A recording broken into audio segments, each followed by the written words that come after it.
কী বলবো আপনাকে, আমি ভাই এই লাইনে 25 বছর, পেট্রোল পাম্পে আমি 25 বছর, কত দাম টাকা তেলের দাম বাড়ছে, কত ক্রাইসিস হচ্ছে, অনেক কিছু হয়েছে, কিন্তু এমন সিচুয়েশনে ভাই কখনো পড়ি নাই। 25 বছর লাইফে আমি এরকম সিচুয়েশনে পড়ি নাই যে এক ব্যক্তি একাধিকবার তেল নিবে, ঘুরে ঘুরে তেল নিতে আসবে। তারপরে আপনার ওই কী বলে যে আপনি শুনলে অবাক হবেন যে এইখানে যারা মনে করেন যে 100 টাকার তেল নিত আইসা বলতো ভাই 100 টাকার তেল দেন বা 50 টাকার তেল দেন, তারা আইসা বলে কি ট্যাঙ্ক ফুল করেন ভাই, বলে ট্যাঙ্ক ফুল করেন। অবাক হয়ে যায় ভাই, কী কয় এই ছেলে বলছে ট্যাঙ্ক ফুল করেন। সবাই এরকম ভাই আমাদের 500 টাকা দেন, 1000 টাকা দেন। হ্যাঁ 50 টাকা 100 টাকা তেল পড়তো, রিকোয়েস্ট করতো আমাদের কাছে, ভাই রিকোয়েস্ট করি ভাই 100 টাকা তেল দেন, পকেটে টাকা নাই। এই ছেলে এসে বলে ট্যাঙ্ক ফুল করেন। আমি অবাক হয়ে যাই, আমি অবাক হয়ে যাই যে কীভাবে সম্ভব।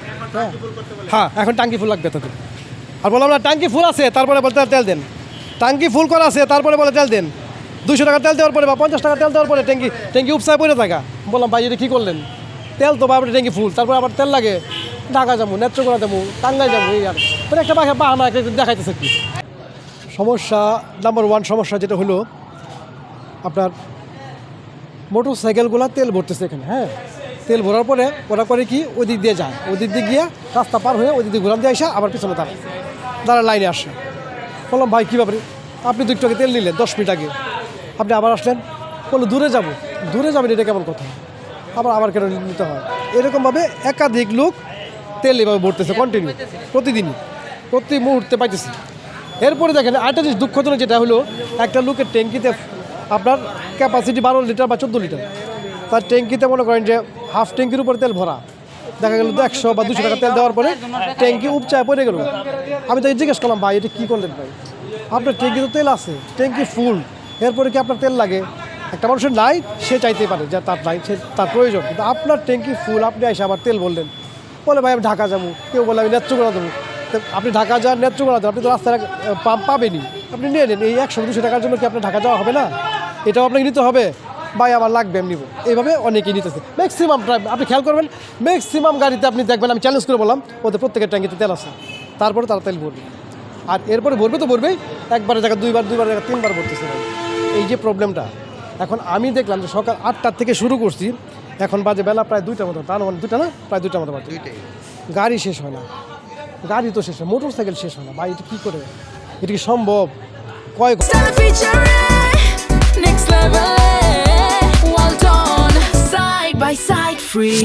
মোটরসাইকেল আসতে মানে কী বলবো, বা কুমির আর বানরের গল্পের মতো, যে একটাই বারবার দেখাইতেছে, এক বানর রে কুমিরে দেখায় বারবার, যে দেখা যায় তোমার বানর।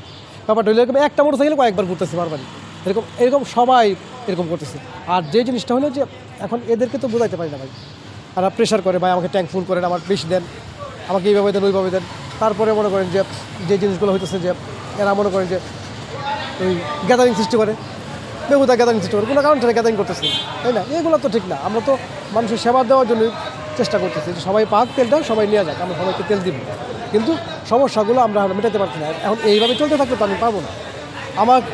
আমার 57টা ডিপার্টমেন্ট আছে, আমার সরকারি ডিপার্টমেন্ট, তার মধ্যে 1 নম্বর পুলিশ, র্যাব, তারপরে আনসার, তারপরে রোডস অ্যান্ড হাইওয়েজ, টেলিকম, তারপরে টেলিযোগাযোগ, তারপরে এলজিডি, আপনার গণপূর্ত, তারপরে এছাড়াও মোট 57টা ইম্পর্টেন্ট যেগুলো বললাম, যেগুলো মানে আপনার অ্যাডমিনিস্ট্রেশন, যেটা প্রশাসনের যে তেলগুলো, সমস্ত ডিপার্টমেন্টের তেল, এদের তো তেল আমার মজুত রাখতে হবে। কারণ হলো যে আমাকে যদি আমি র্যাবেকে তেল দিতে না পারি, প্রশাসনকে যে বিজিবিকে বা ওই সেনাবাহিনী কিংবা ওই যে পুলিশদেরকে তেল দিতে পারি, তত সমস্যা হয়ে যাবে। আমার তো এই জিনিসটা রাখতে হবে। আমরা তো ওই জিনিসটা রাখেই তারপরে বলছি যে 200 টাকা করে নিয়ে যান, সবাই চলেন, আমরা প্রশাসনে চালাই, আপনারাও চলেন, কিন্তু তারা এটা মানতেছে না। আমরা যে মজুদ আছে, আমাদের মজুদ খুবই সীমিত। আমাদের আজকে তেল আমরা পাই নাই, আজকে যে আমরা তেল পাওয়ার কথা অকটেন পেট্রোল, আমরা সেটা পাই নাই।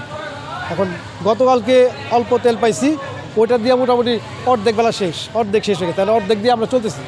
এখন ওই অর্ধেক দিয়ে চলছে, এটা কতক্ষণ চলতে পারবো আমি জানি না, যে কোনো সময় হয়তো এটা শেষ হয়ে যাবে। এরপরে আজকে যেহেতু তেল পাই নাই, আমি আজকে তেল পাই, তারপরে কালকে আমি কীভাবে চলবো, পরশুদিন কীভাবে চলবো আমি জানি না। কালকে 26শে মার্চ, তাই না? কালকে বন্ধ, সরকারি বন্ধ, পরশুদিন আমি পাবো কি না এই নিশ্চয়তা আমার নাই। তাহলে আমি কীভাবে পাম্প চালাবো এটা আমি বুঝতেছি না, এখন পাবলিক তো বুঝতেছে না এটা। আমি সদর ফিল স্টেশনের ব্যবস্থাপক, আমার নাম মাহবুবুল আলম লিটন। এখান থেকে তেলটা বইরা ওই দিকে গিয়ে আবার আসে তেল ভরে। সারাদিন এইভাবে চলতেছে ভাই, মানে ফেড আপ হয়ে গেলাম ভাই, ফেড আপ হয়ে গেলাম এটা মানুষের বিবেক নাই। এখান থেকে তেল ভরে ওই দিক দিয়ে গিয়ে আবার আসে, তারপরে সকাল থেকে র্যান্ডম একদম কন্টিনিউ চলছে, কোনো অবস্থাতে কোনো বিরামহীন, প্রস্রাব করতে যেতে পারি নাই, বাথরুমে দামু সেই সুযোগ হয় নাই। আর সবচেয়ে বড় দুঃখজনক ব্যাপার হলো এটাই যে পাবলিক এখান থেকে তেলটা বইরা ওইখান থেকে গিয়া আবার তেল ভরে, অনেকের আউট করছি ভাই, লাইনে বাইরে যান, তারা কথা শুনে না, এইভাবে কি সম্ভব? এইভাবে পেট্রোল পাম্প চালানো যায়? একটা মানুষ তেল ভরে দুইবার তিনবারও পড়ছে, একটা লোক তিনবারও পড়ছে, কিভাবে করবো বলেন? তারপরে কিন্তু তারপরে মানুষকে আমরা দিতেছি যে না ঠিক আছে, মানুষের প্রয়োজন মিটাইতেছি, যতটুকু পারতেছি প্রয়োজন মিটাইতেছি, তাই না? কিন্তু মানুষ খুব কষ্ট দিতেছে আমাদেরকে, এটা খুব দুঃখজনক।